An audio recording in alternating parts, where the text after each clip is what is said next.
Ray Simpson talked to Martin Gray, the Darlington manager. Well, Martin, the two half-time substitutions helped to swing things in Darlington's favour.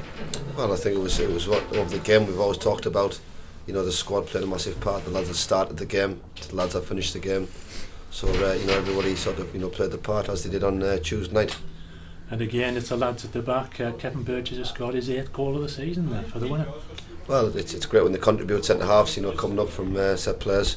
And him and Gary Brown's has been fantastic in both boxes this season up to now. So really delighted that that really means so much. The ball in was great, but it was more important the ball back from Gary Brown, the desire to keep the ball in play for Kevin Burgess to get on the end of it. I think that's what probably people didn't see, how important was the ball that Gary Brown kept in play to keep on the pitch. But again, it's another good win, and that's 5 wins in a row now. The momentum is certainly with Darlington at the moment. Yeah, it's another game chalked off, and I think that's important, that they're a good team and they'll take points off teams, no question about it. They've got 2 strong centre halves, and we sort of played down the throats a little bit too much first half. We made changes at half time, and we moved the ball better and we kept the ball better.